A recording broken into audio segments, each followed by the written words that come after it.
आणि पारगाव पासून आपल्या सर्वांचे लाडके लोकप्रिय उमेदवार देवदत्तजी निकम यांचा दौरा सुरू झालेला आहे आणि आता आम्ही सगळे आपल्या पेठ ग्रामस्थांच्या भेटीसाठी आलेलो आहोत. सोबत येणारे सर्व महाविकास आघाडीचे नेते मंडळी आणि समोर उपस्थित पेठ गावातील सर्व वडीलधारी मंडळी, बंधू आणि भगिनींनो, या ठिकाणी आताच बाळासाहेबांनी उल्लेख केला की ही निवडणूक वेगळी आहे आणि खरंच खऱ्या अर्थानं बांधवांनो ही निवडणूक वेगळी आहे. समोरचे उमेदवार किती विकासावरती गप्पा मारत असले तरी देखील गेले 34 वर्ष या तालुक्यावरती फक्त विकास आणि विकास याच नावाखाली मतं मागण्याचं काम त्यांनी केलेलं आहे. पण आताची निवडणूक तुम्ही पाहिली तर महाराष्ट्रामध्ये खऱ्या अर्थानं गद्दारी विरुद्ध निष्ठा या माध्यमातून होणारी निवडणूक आहे. बाळासाहेब, तुम्ही बोललात की पवार साहेबांचा हात कुणाच्या डोक्यावर पडेल तो खरा त्यांचा शिष्य, परंतु तुम्हाला कल्पना असेल की एखादा वडील बिचारा आजारी असतो, त्याला 2 मुलं असतात आणि ज्या वेळेस ते म्हातारं घरामध्ये पडलेलं असतं त्यावेळेस दोन्ही मुलं त्याच्यावरती अधिकार आणि हक्क सांगतात की बाबा माझे, बाबा माझे. तसेच आज साहेब सांगतायत की पवार साहेब हे माझे गुरु आहेत, ते माझे वडील आहेत. पण ज्या वेळेस खऱ्या अर्थाने त्या वडिलांना सांभाळण्याची गरज होती, आधाराची गरज होती, त्यावेळेस तो आधार देण्याच्या ऐवजी तुम्ही पळून लांब गेला आणि देवदत्त निकम सारखा साधा शेतकऱ्याचा मुलगा हा पवार साहेबांना आधार देण्याच्यासाठी बांधवांनो रस्त्यावर उतरलेला आहे, हे आपण लक्षात घेतलं पाहिजे. शेवटी निष्ठा महत्वाची आहे. तुम्ही बाजूला का गेलात? आज लोकांना सांगताय धरणाचा बोगदा पाण्याच्या प्रश्नासाठी. या तालुक्यातील जनतेला वेड्यामध्ये काढायचं काम तुम्ही केलेलं आहे. तुम्ही प्रामाणिकपणे आठवण करा, ज्या वेळेस अजित पवार आणि ही अलीबाबा 40 चोरांची जी फौज भारतीय जनता पक्षाला जाऊन मिळाली त्याच्या आधी बरोबर 1च महिना या देशाचे प्रधानमंत्री नागपूरला आले होते. त्यांनी सांगितलं अजित कोटी आणि त्यांच्या सगळ्या सहकार्यांचा 70,000 कोटीचा सिंचन घोटाळा आहे. हे ज्यावेळेस नरेंद्र मोदी महाराष्ट्रात येऊन बोलले आणि बरोबर महिन्याभरामध्ये हे सगळे जे त्या भ्रष्टाचारामध्ये गुरफटलेले त्या सगळ्यांनी अजितदादांसमोर जाण्याची भूमिका घेतली आणि जे प्रामाणिक आहेत, जे स्वच्छ आहेत, ते सगळे आदरणीय पवार साहेबांच्या पाठीमागे उभं राहिलेले आहेत. मग यांना जर जेलमध्ये जावं की पवार साहेबांच्या मागे जावं, या 2 भूमिका निवडायच्या होत्या बांधवांनो. त्यांनी पवार साहेब नाही निवडले, जेलमध्ये जाणं नाही निवडलं, आहे ते मंत्रीपद आणि सत्तेत राहणं निवडलं. जेलही राहिलं, पवार साहेबही बाजूला राहिले आणि स्वतःला अटक होईल, भ्रष्टाचार झाकावा म्हणून यांनी त्या ठिकाणी पवार साहेबांची साथ सोडलेली आहे, स्वार्थासाठी साथ सोडलेली आहे. आणि सगळ्यात महत्वाचं, महाराष्ट्रामध्ये शिवसेनेसारखा एक तुल्यबळ पक्ष, वंदनीय शिवसेना प्रमुख आणि प्रबोधनकार ठाकरे यांनी स्थापन केलेली शिवसेना, भारतीय जनता पक्षाने ती शिवसेना फोडली. शिवसेनेचे 2 तुकडे केले. एका बाजूला गद्दार गँग, त्यांना 50-50 कोटी दिले, 50 खोके दिले आणि दुसऱ्या बाजूला उद्धव साहेबांचे एकनिष्ठ असणारे सगळे शिवसैनिक त्यांच्या बरोबर राहिले.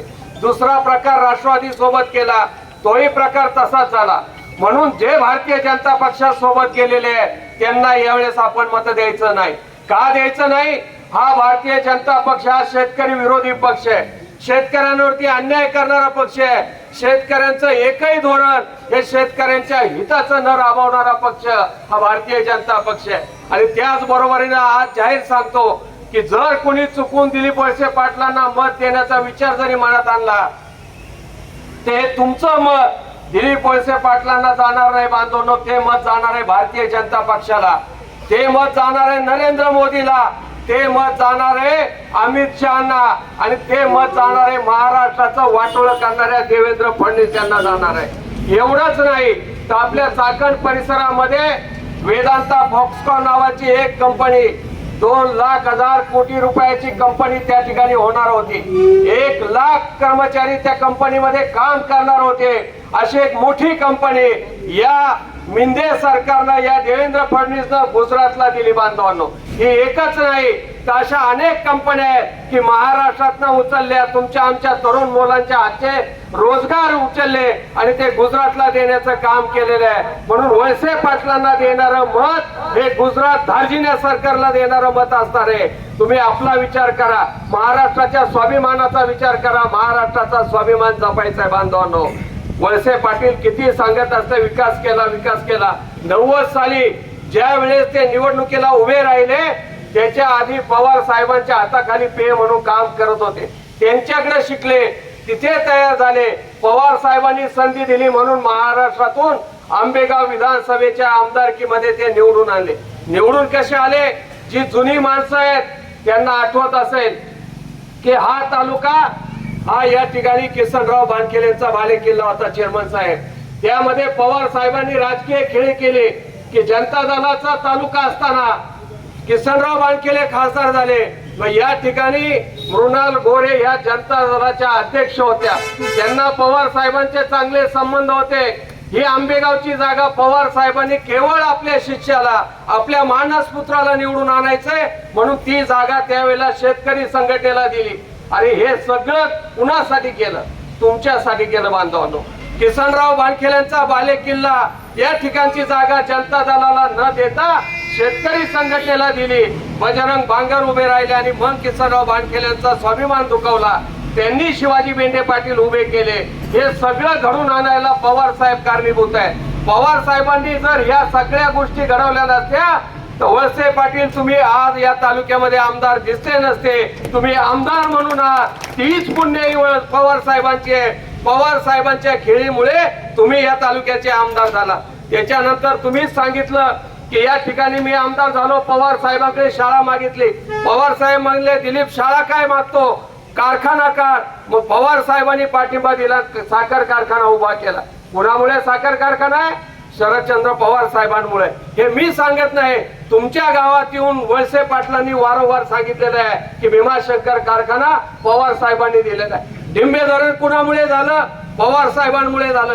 इंजिनिअरिंग कॉलेज कुणामुळे झालं? पवार साहेबांमुळे झालं. अरे सगळं जर पवार साहेबांनी केलंय तर मग साहेब तुम्ही विकासाच्या गप्पा काय मारताय? आज पवार साहेब देवदत्त निकमांच्या पाठीमागे उभे आहेत. जसं तुम्ही देवदत्त निकमांना कारखान्यावरती चेअरमन म्हणून संधी दिली, 10 वर्ष त्या ठिकाणी भीमाशंकर कारखान्याचे चेअरमन देवदत्त निकम राहिले.